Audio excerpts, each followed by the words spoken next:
स्वागत है हमारे YouTube channel sure success coaching centre में। और आज मैं आपके समक्ष 10वीं वर्ग का जो इंग्लिश है उसी से संबंधित जो महत्वपूर्ण प्रश्न है, उसी से संबंधित जो भी एग्ज़ाम्स की दृष्टि से महत्वपूर्ण है प्रश्न, उसी को लेकर के मैं आपके समक्ष आया हूँ।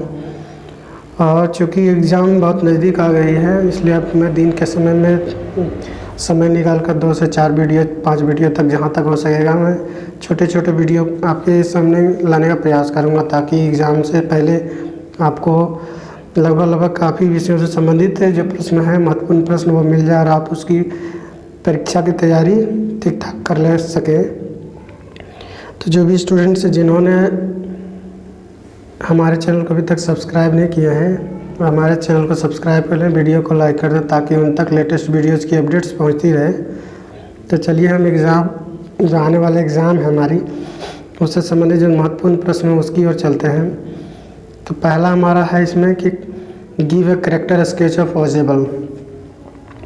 तो ये जो प्रश्न आएंगे वो आपके 5 नंबर के होंगे, 5 मार्क्स के होंगे। और इसको अगर स्कोर करना है एग्ज़ाम में बेहतरीन, तो आपको कैरेक्टर अच्छी तरह से याद आना चाहिए, ताकि अगर कैरेक्टर से संबंधित अगर ना आए तो जो भी 5 नंबर से संबंधित जो प्रश्न आए और उस चैप्टर से हो जिसका कैरेक्टर है, तो आप इसको भी नोट एग्ज़ाम में लिख दोगे तो अच्छे मार्क्स आ जाएंगे। तो चलिए हम इसी को हम कंप्लीटली जो है आपकी भाषा में इसको हम बताने का प्रयास करेंगे। तो इसमें दिया गया कि give a character sketch of ऑजेबल, की ऑजेबल का चरित्र चित्रण कीजिए या ऑजेबल का जीवन के बारे में बताइए, ऑजेबल का जीवन क्या था उसके बारे में बताइए। तो ऑजेबल वाज ए सीक्रेट एजेंट। ऑजेबल एक जासूस था, जिसको हम स्पाई भी कर सकते हैं। But he did not look like that, लेकिन वह जासूस के जैसा नहीं दिखता था। कहने का अर्थ है कि उसको जब देखते थे लोग तो कह ही नहीं सकते थे कि वह एक जासूस है, क्योंकि उसकी जो फिज़िकल जो शरीर की स्ट्रक्चर थी इस प्रकार की थी कि उसको लोग देख करके नहीं कह सकते थे कि वो जासूस है। क्योंकि लोगों की मान्यता है कि अभी भी कि जो इस तरह के कार्यों में जो लोग होते हैं वो फिट होते हैं, हेल्दी होते हैं, लेकिन वो फिट भी नहीं था शारीरिक रूप से।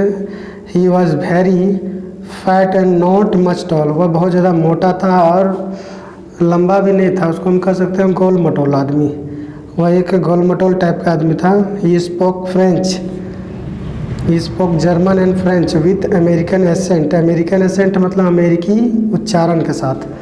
वह जर्मन और फ्रेंच बोलता था, लेकिन अमेरिकी उच्चारण के साथ, क्योंकि जैसे हम इंडियन में जो बंगाली होते हैं, बंगाली अपनी जो बोली होती है उसके अनुसार हिंदी बोलता है, कई प्रकार की अशुद्धियाँ उसकी बोलने में हो जाती है। उसी प्रकार ऑजेबल जो था, पैदाइश उसकी अमेरिका में हुई थी, वह अमेरिका का व्यक्ति था, पढ़ा लिखा अमेरिका में था, लेकिन नौकरी की वजह से उसको फ्रांस में रहना पड़ा था, पेरिस में। और उसने भाषा सीख रखी थी फ्रेंच और जर्मन, तो जो भी भाषा बोलता था उसमें वो अमेरिकी भाषा का बोली का या शैली का प्रयोग करता था। All thought he was physically dull, यद्यपि वह शारीरिक रूप से भद्दा था, बेकार था। He was very quick mentally, लेकिन वह दिमागी तौर पर बहुत ही चुस्त दुरुस्त था, फुर्तीला था। ही टुक डिसीजन फास्टली, वह बहुत तेज़ गति से निर्णय ले सकता था। Actually he was spy who took much work from his mind, वास्तव में वह एक ऐसा जासूस था जो ज़्यादातर काम अपने दिमाग से करता था। He had an important paper on missile, missile को हम कह सकते हैं प्रक्षेपास्त्र, चूँकि अभी जान सकते हैं कि भारत पाकिस्तान के बीच में भी मिसाइल को लेकर झमेले हुए हैं, कि अभी रूस और यूक्रेन के बीच में भी झमेले चल रहे हैं, और इधर इजराइल, अमेरिका और ईरान के बीच में भी इसी को लेकर के झमेले चल रहे हैं। तो Max his rival as a secret agent wanted to take that papers on his gun point. एक दूसरा जासूस जिसका इसमें जिक्र किया गया है उसका नाम क्या है, मैक्स है, जो ऑजेबल की तरह ही एक जासूस था, लेकिन ऑजेबल एक सरकारी जासूस था, सरकार के लिए काम करता था, लेकिन जो मैक्स था वो प्राइवेट डिटेक्टिव था। और उसने किसी के लिए जासूसी करने के लिए पैसे लिए थे और वह गन पॉइंट पर पिस्तौल दिखा करके उस पेपर को हासिल करना चाहता था। Max demanded for the paper, Max ने उस पेपर की मांग की, but Ojibal did not show any nervousness. Nervous मतलब उतना यहाँ डरना, तो लेकिन जो यहाँ पे कह रहा कि मैक्स ने उसको पेपर मांगा, वो भी पिस्तौल दिखा करके, लेकिन ओजिबल जो है अपने चेहरे पर कोई शिकन नहीं आने दिया, डर का भाव नहीं आने दिया। एट लास्ट, अंत में ही आउटविट का अर्थ यहाँ पे हो जाएगा छुटकारा पाना। Max by his mental power, अंत में उसने मैक्स से अपनी दिमागी क्षमता के कारण छुटकारा पा लिया।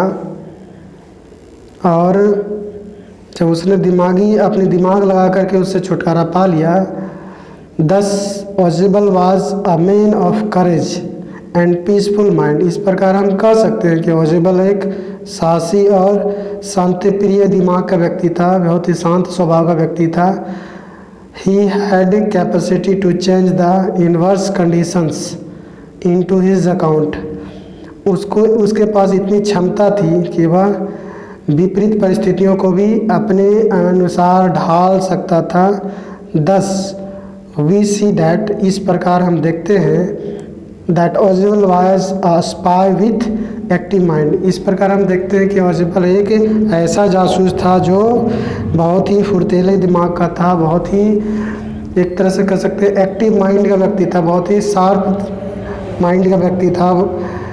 तो आज मैंने आपके समक्ष जो है 10वीं वर्ग का जो ओजिबल का जो कैरेक्टर स्केच है उसको रखा, ताकि अगर एग्ज़ाम में इससे संबंधित जो भी 5 मार्क्स के क्वेश्चंस आएँ, आप इससे मिलता जुलता जो भी प्रश्न हो आप इसको लिख दोगे तो एग्ज़ाम में तो 100% मार्क्स इससे आएंगे। तो इसलिए मैं चाहता हूँ कि जो भी आपको बताया जाए उसको आप फुली कंसीडर, ये मान लीजिए कि इसको आपको हर हाल में कर लेना है तैयारी, ताकि एग्ज़ाम में जब बैठो तो आपकी मार्क्स जो अच्छे आएँ, और जब मार्क्स अच्छे आएंगे तभी आपकी जो ड्रीम है वो फुलफ़िल होगी। धन्यवाद।